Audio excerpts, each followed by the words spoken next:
Hello, and welcome to my dining room. This is episode 18 of the Live and Learn Knitting Podcast. My name is Anne, or Annie, and I live on the banks of the Mississippi River in western Wisconsin. And today is Friday, May 18th, 2024. This episode is going to be a Happy Birthday Ma episode. My mom's birthday was on May 7th, a week and a half ago, and it's also Mother's Day in May, so I thought I would do a little tribute to my mom. And it's going to be a brief episode. You maybe can tell I'm stuffy head. I've got a spring cold. I hope I'm on the downside of the spring cold. I slept pretty well last night without waking up and coughing, but the more I talk, the more I get that tickle and urge to cough, and just need to get rid of all this congestion. To help me do that, I have hot tea with honey and lemon, and I like the yogi tea, the throat comfort, and the breathe easy, all those cold season. Those are all good teas for when you have a congestion like this. But this is just plain black tea today, and yep, honey and lemon. And the other good cold remedy is hot water, honey, lemon, and a bit of brandy if you intake in alcohol, brandy or whiskey, bourbon. That I usually do a toddy like that in the evening before bed, and it does help with sleep and with the congestion. So I'm going to take a sip now so I don't start coughing and just talk about my mom a little bit. First of all, though, what I'm wearing today is, and I'll stand up and kind of give you a show, it's the Circumnavigated cardigan by Medrith Glover. It's an older pattern. It's a nice V-neck cardigan, and it's long on me. It's got, lifted up here, if you can see, there's the pocket detail. It's got these nice side slide pockets to it. It has a raglan shaping. It's knit from the bottom up, but it's all done contiguously, and there are no seams to sew. This is all knit together. So it has this raglan shaping with switches into a saddle shaping. And then at the back of the neck, I don't know if I'll be able to show you or not. I can't show you. I can't turn around very well. I'm sorry about that. I'll explain that in a minute. There's also a little mini saddle at the very back of the neck to raise the back of the neck instead of doing a short row shaping. And there are, the pattern is very much a DIY pattern where you're plugging in your numbers, your gauge, your, for whatever yarn you're using. Chunky or bulky weight yarn is recommended, but you can really use any yarn because you're just knitting to your gauge. And Medrith Glover was a student devotee of Elizabeth Zimmerman, and she attended knitting camp for many years. So she created this pattern based on, the Elizabeth Zimmerman EPS percentage system. And also, the pattern is available on Schoolhouse Press website, Meg Swanson's website, for $5. And I believe it's an instant download that you get a PDF file. It's out of print otherwise. I don't think Medrith has a shop anymore. She had a shop, bricks and mortar shop, where she lived, and I believe that's closed finally. And I'm not sure if she does any mail order business anymore. She never really got into the computer and internet sale. That's why I believe the pattern is for sale through Schoolhouse Press. You can also find it if you're lucky enough to find issue number 10 of Knitters magazine, back issue. It's in there, and I bought the hard copy pattern when I made this sweater, and then I also, found this back issue of Knitters as well. And so that's the one I'm going to talk about today. This has a good schematic of what this sweater does. So you start actually with a provisional cast on down here, and you do this, you work the pockets and the lower body together, and then you do a trick to get those pockets where they're supposed to be. You work up, and you do V, these little dots here are the decreases for the V-neck. This is where you stop and split for sleeves. And yep, you go up and work these saddles. There's that little saddle in the back neck. And then the sleeves are picked up and knit down. And then the button band is picked up and knit out. So, and then this is, since I said this was provisional cast on, you pick up down here and knit down. So all of your ribbing is actually bind off edges of ribbing. There's no, cast on and ribbing. It's all provisional cast on. And it works. It's a very functional pattern. Very enjoyable to knit because it was chunky or bulky weight yarn. It went very fast. And the reason I'm showing you this and wearing it today is because I did knit this for my mom for her, I said 70th birthday, but it might have been 75th. I am not 100% sure. I really need to double check that. But many years ago, actually. So it was either 1986 or 91. And she loved it. One of her favorite colors is purple. The yarn I used is Peyton's Firefly, which is a blend of wool, mohair, and acrylic. And the acrylic is the brighter colored, it's a acrylic boucle combined with a wool. And this sweater is nearly 40 years old. And now my mom did keep it for good. She didn't wear it every day. It was, something she would dress up in, and it's very warm. She would wear it in the wintertime. So it's got very little pilling and that. After she passed away, of course, I happily took it back, and it's a bit big for me now. It wasn't, for a while it fit pretty well, and now it's big and loose on me, but it's not uncomfortably oversized. I mean, that's not a very, deep, like way out of whack armhole depth for me. So where it's maybe too large is just around in the circumference, but that's fine. I will say one thing that I learned in knitting this sweater. I have it actually. See, now today I do have it buttoned again. But this top button, I don't know if you can see, it does kind of pull in. I actually, down here is about where the V-neck shaping starts. And I put a button up here in a buttonhole when I did the button band. And I really should have paid more attention and stopped the buttons here, because this is where the V naturally wants to start opening up. So it's not a place where you really want to button it together anymore. It does work sometimes, but a lot of times it pulls open, and that button doesn't stay buttoned because, the V is wanting to pull it apart. So that's a lesson learned for me, and to just be careful and mindful of the shaping of your button bands and where you want to place those buttonholes. Not necessary to put them up in the V-neck. So, trying to think if there's anything else I want to say about this pattern. I would knit it again. I definitely want to knit it again. And I did see it once.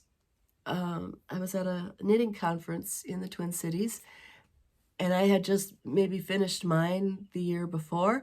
And then I went to this conference, and I saw a woman sitting in front of me in the row ahead wearing the same sweater, and she was a very, small, petite woman, and she knit hers in maybe a light worsted or a sport weight yarn, and it was more cropped and more fitted, and it looked great on her, and I thought, oh, there's another variety, that'd be good. So it's a very modifiable pattern. And like I say, it's not sized for umpteen sizes. It's basically, here's what Medrith did for her size, and you plug in your numbers and you figure out your size. And it's a very wordy pattern. I believe she says that it's the wordiest pattern that she's written. And I want to say it's probably 11 or 12 pages, but those pages are packed with information, so you really can't go wrong. Yeah, it's definitely an enjoyable, for a bottom-up pattern too. Nowadays I like to knit a lot of top-down sweaters to get the shaping and everything right, but since you pick the sleeves up here and knit them down, that's easily manageable. Sleeve length is one of my pet peeves, and this is actually pretty perfect on me, the sleeve length. I like it. It's not too long, not too short. So yes, I knit this for my mom, and I just want to talk a little bit about her. Golly, I had her picture out here. I'm gonna go get it. I guess I put it back. I'll be right back.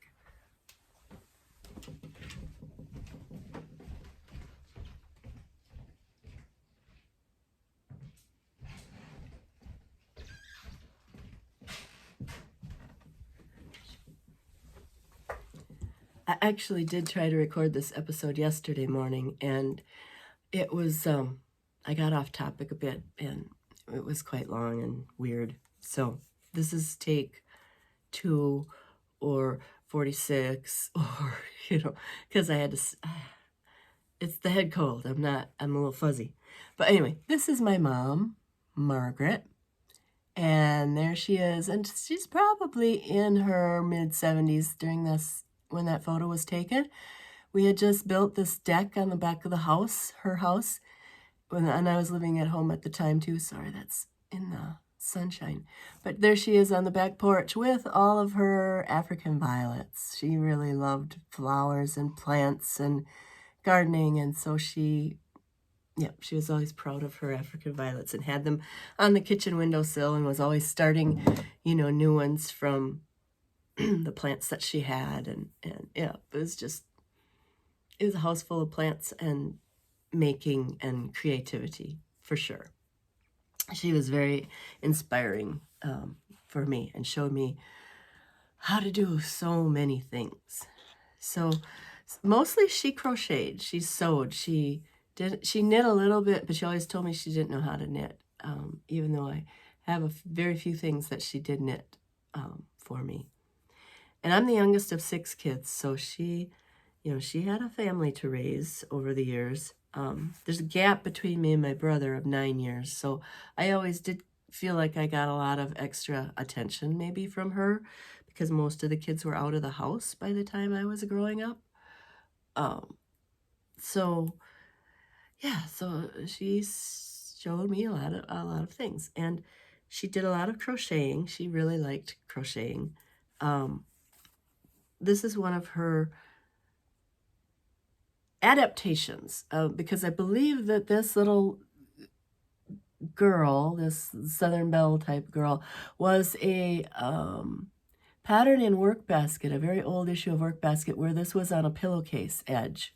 And, you did the pineapple crochet and cut out the pillowcase edging and crochet, embroidered the Southern Belle girly, and then did a different sort of a lace edging around the rest of the pillowcase tubing.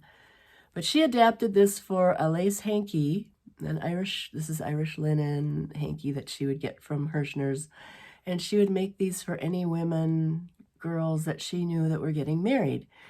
And she would always make the hair match the bride's hair color, and put these rows of lover's knot edging, and that's such a fine lace on the edge of the hankies. So she would do that. She did a lot of doilies, Afghans.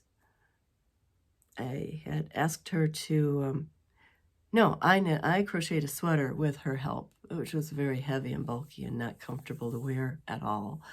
But I'm just going to stop for a sec and see if I can turn on the, I'm not sure if I have it on, the do not disturb. There, now it's on. Sorry about that. So yeah, she did that kind of crochet, and then she did this really unique crochet method that uses this needle, this hook. It's a special hook that she also, again, Hirschner's is a needlework company in Stevens Point, Wisconsin, near here, and they would have a mail order catalog with all kinds of things in it. And this is one of the things she got from there way back in the 50s or early 60s. It's a crochet hook with this hump in it, and it's a steel hook. Whoops, you can kind of see. I'll just try and get that in focus a bit, maybe in front of my... Anyway, I'm sorry that's not focusing. It's a number, about a number 6 or 7 steel crochet hook. And this one happens to have a point protector on the end of it. The very first ones that she had did not. And that was actually, oh yeah, this one has a rounded off edge. Oh, I'm way out of whack with this camera today. But the first one she had a more of a pointy edge, because what you do is you take bias fabric like this, and these are 1/2-inch strips, and they're actually kind of stretching a little skinnier, or 5/8 inch strips of cotton fabric or fabric knit on the woven on, cut on the bias, and then you poke them onto the crochet hook in sort of a ruffle fashion, and once you get, this is tricky to do and hold it in the midair. Once you get a whole bunch of these onto the hook and you push them on past the hump here, and you load this all up with these ruffles of bias strip cotton fabric, and then you crochet using, she used bedspread cotton about that weight, or, really, she used store string, and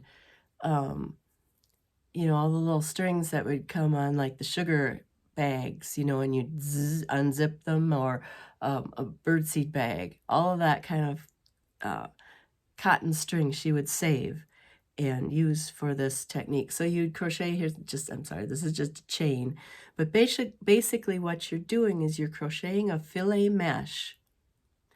But after you do a stitch of the filet mesh into where the space would be, the chain stitch of that, you take one of these ruffles off of the hook and, join it into that crochet mesh. What you end up with is the crochet mesh is actually completely hidden by all that fabric that's interwoven into this. And you can see, she went back and forth in rows. This was a set of sheets, and it's almost impossible. Here, I guess maybe I can show you. Can you see in there? There's the crochet mesh way in the center there. And it would be exposed had she not put this yellow border all around the outside edge. You would see one end of it, but yeah, you can barely see in between each one of these ruffles that there is there's some crochet cotton in there, and then a loop to hang them by. So she made a lot of pot holders out of used clothing and sold them and gave them as gifts, and I think everybody in our family has a set of these pot holders. And this is my set. This is one of the last sets that she made, and I don't even use these. I mean, every once in a while they're under the microwave in a drawer, and I will take one out very carefully if I have something in the microwave that I know I'm not going to mess up, because I don't want to get these dirty. They're the last ones, around. So she also would make rugs out of this and use like a heavier, the fabric from men's work shirts or denim jeans. And then sometimes too, she'd fold it in half. Because if you could see, the more this gets washed, the bias fabric gets fuzzier, fluffier. So when she cut denim, she had a smooth side, and folded it, a smooth side and a rough side. And I tell you, I used to help her. This was my job, this is how she got me enthused about doing crafts. And help me cut strips today. And so, cut some strips for me. So I would cut strips with my little scissors and, load my needles, fill up my needles with all these ruffles, my hooks. Or she just had the one, but I would do that because this was very hard on the hands to put this all. And she would have these needles. She would get the point. She would sharpen it so that it would poke into the fabric a lot easier. And that's what I said about this end. She had that sharpened down to like a stiletto point so that, you could just boom, boom, boom, boom, and go a little faster to get all those ruffles onto the hook. And I don't know, she didn't really know what this was called or remember what this was called, but And for a while, this just disappeared, too, out of, it wasn't a popular thing.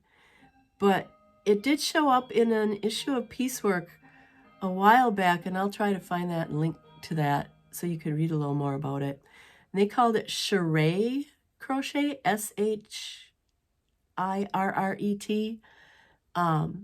And I don't know if they must have had a bit of an origin story of how it got started and when. I'm sure it was just something thrifty to do, to use up scraps of fabric. And so that was one of her things. She would make these pot holders, and she would make up little ideas, of crochet projects and send them off to magazines. And and sometimes they get accepted, and she'd get a few dollars for her idea. So she encouraged me a lot to. One of the very first things that she had me start doing when I was 9 was doing some hand sewing, and she had me sew yo-yos, which, in fact, I still have the original cardboard template for cutting out the circles. And so that was it. It was a lot of, here are a bunch of fabrics, iron these all out, trace your circles, cut your circles out, and she, she'd show me how to make, of course, the best use of the fabric, get the circles all close together, stagger them so that, you were cutting out as many circles out of that piece of fabric as you could possibly get. And then, thread the needle, do the running stitch around, cinch it all up, tie it off. Again, when I was 9, I started sewing these. So that makes this project my oldest UFO of 51 years? 60, 62, over 50 years, over 50-year-old UFO. I need to get cracking and get this darn yo-yo quilt sewn together because I have at least a couple sacks full of yo-yos. And a lot of them, these fabrics actually are from the 70s of dresses and early 80s dresses that I crocheted, that I sewed, that I made. And these are leftovers from that. And this was one of my favorites. This was a skirt. This was the top. Isn't that pretty? That was back in the era when it was popular to wear quilting fabrics, Laura Ashley prints, little calico, Little House on the Prairie type dresses were still popular. So I loved, sewing out of quilting material type fabric that we had. So I've got a whole bunch of these yo-yos to sew together. And I think what stopped me from ever doing it was just trying to decide how to sew them? Did I want to put them all facing one way? Did I want to do this so that it would be reversible, whichever way I, put it on? Did I want to sew them side by side? Did I want to stagger them? Did I want to sew them to a backing? Never could decide. Thought, well, I'll just keep making yo-yos till I decide. I better make my mind up pretty quick here. Yeah, my mom would not be happy that I have such a, that I have not completed this task. So, so those are some of the things that she would inspire me to do. Let's see what else. Yeah, she taught me to crochet. She started out trying to teach me to crochet with this fine, thread, and make some, with the idea that I'd make some Barbie clothes, crochet some Barbie clothes. Oh, it was harder than heck for me with being a little kid to crochet that small, tiny thread. I did much better when I switched to like a worsted weight yarn and a size J hook until I got the mechanics of it down. And then I actually did work my way down and make some doilies and things like that. And I liked making doilies as well. They're not as useful to make anymore, so I haven't done that much crochet. Although I have some projects I'll share with you one day. What else? She sewed a lot. She did carpentry. She built me a triple-decker bunk bed for my dolls one year for my birthday. And not only did she build it all complete out of scrap wood masonite bases, and the sides were old molding, and it was all painted up nice, and then she sewed all of the bedding for it. It had flounces on each layer, on each tier of the bunk bed had its own flounce and blanket and pillows and that for the dollies. And so yeah, just this creative spirit that she had of, if you don't have something, make it, and just figure out how to make it. She didn't have a plan to make that bunk bed. She had an idea in her head and did it, and it worked. And I don't know if it had failed before that, she'd tried a couple things and they didn't work, but this worked. So, she was very creative like that, and part of that came from growing up in the Depression and having to learn how to make do with very little, and she carried that forward, definitely, throughout the years. She's a very good cook. We had home cooking all the time. She loved to garden, as I said, with the flowers inside, and then we always had a big garden outside. Loved her flowers outside. In May, that's her birth month, so Lily of the Valley was always lilacs. We talk about the pronunciation. Is it lilac or lilac? I can't even say it different ways. Anyway, I'm starting to ramble. The cold's kicking in. But she just, spring was one of her favorite times. She'd get out in the yard. In fact, I often think that I don't get out as soon as I should. She would be out bundled up, as soon as she could start scratching in the ground, she would be working in the yard. So when I'm more of a fair weather gardener, I think, she'd be out there Mom would be out there doing stuff. I should get out there too. So that's a very inspirational woman. Taught me a lot, and I'm very grateful for it all. Good, and I still look to her for inspiration even now. I still have some of her unfinished projects. I don't know if I will finish them. They're not all to my taste. There were a lot of little gifty items, things sewn together and made out of scraps that not necessarily appealing in this day and age or necessary in this day and age, but still the concepts are there, the spirit is there. So yeah, very inspirational. And the last thing I'll share with you is just a little personal thing that I am sort of, you can't really tell from here when with the sweater on, but I also on her birthday, this is how we'll end. On her birthday, she always used to tell me, because one time when I was a kid, we were doing something we weren't supposed to do. My nephew and I, we were drawing a spaceship on the front of the house in pencil, and we got in trouble for it. My brother was hollering at us, and he was gonna, come in and he was gonna beat us up because we were drawing on the house.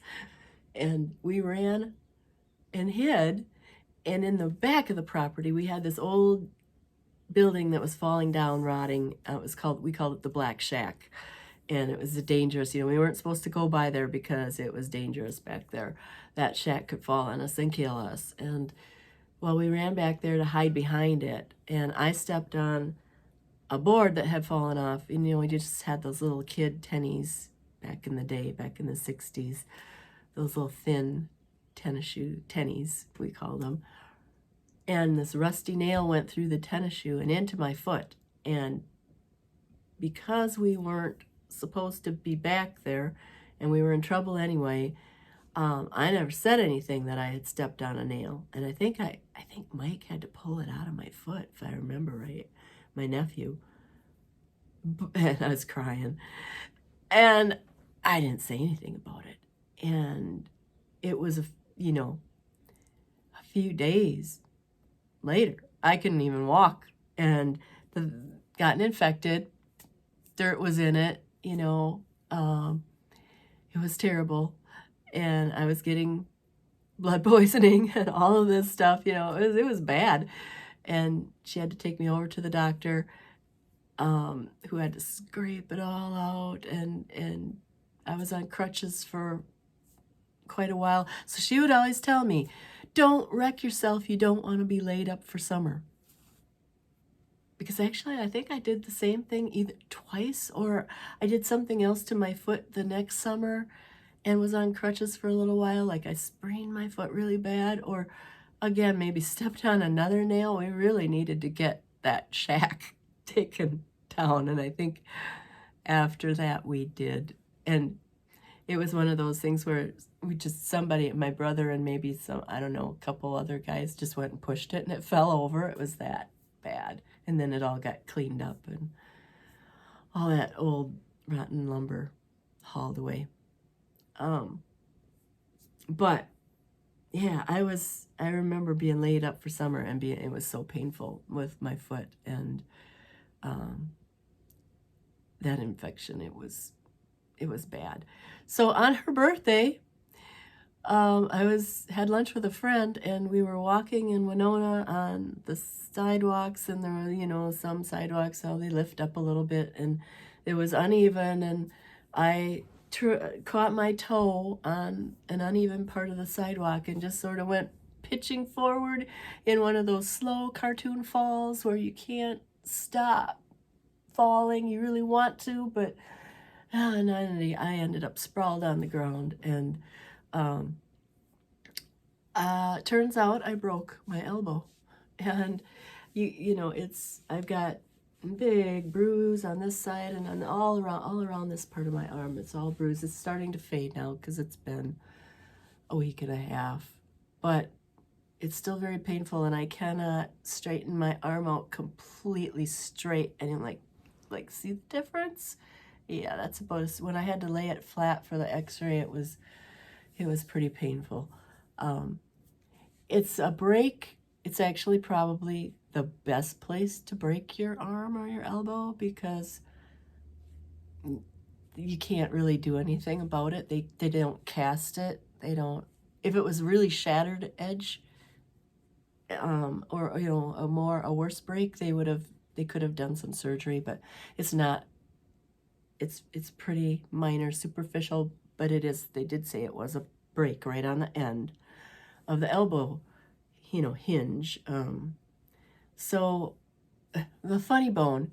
Ever whack your funny bone on something? That's kind of what it's like right now, a constant funny bone pain. So yeah, basically my diagnosis is, rest it. I thought it was just a bad sprain, so I was icing it and putting pain cream on it, lidocaine cream. So rest it, but keep moving it also so that it just keeps healing and doesn't seize up. And of course, I can't do much heavy lifting. I'm trying to pull weeds, and that's a bit difficult. I'm having to pull weeds two-handed, which is weird. So yeah, I'm a bit, luckily I can still knit because that's holding the hand right here. They offered to give me a sling, to immobilize it, but really they said it's just as good as if you keep moving it. So I didn't want a sling. And if I hold it here to do knitting, that works fine. It's right there where it should be anyway. But it does ache, it does start to ache a little sooner. So I'm hoping that since it's just mid-May, that I do heal up from this before summer's in, spring, summer, we're in full swing outside mode anyway right now. So yeah, I can just hear my mom's voice. Don't wreck yourself so you are laid up for summer, because you're gonna miss all the fun. And that's good advice. Don't wreck yourself. You don't want to miss all the fun. So we'll end with that. As the more I talk, the stuffier I'm getting. So I'm gonna go and drink my tea and get started on my day. I hope you have a wonderful weekend. It's, I think, supposed to be nice weather here for this weekend, and warm up. This is actually too warm of a sweater for a spring, summer day, but I just have it on now in the morning. It's a little cooler, and I'll go change, put on my garden clothes, and go see what I can. There's plenty of puttering to do. If I can't use my arm, I can still, putter around and take care of little odds and ends for sure. Even though I can't get the shovel out maybe and dig a new flower bed or anything. So yes, have a good, enjoyable weekend. I hope you're creating some really nice things, and just whatever your creative pursuits are, if they're culinary or gardening or crafting, fiber related, enjoy them and don't wreck yourself. It's important. Take care. Thanks. Bye-bye.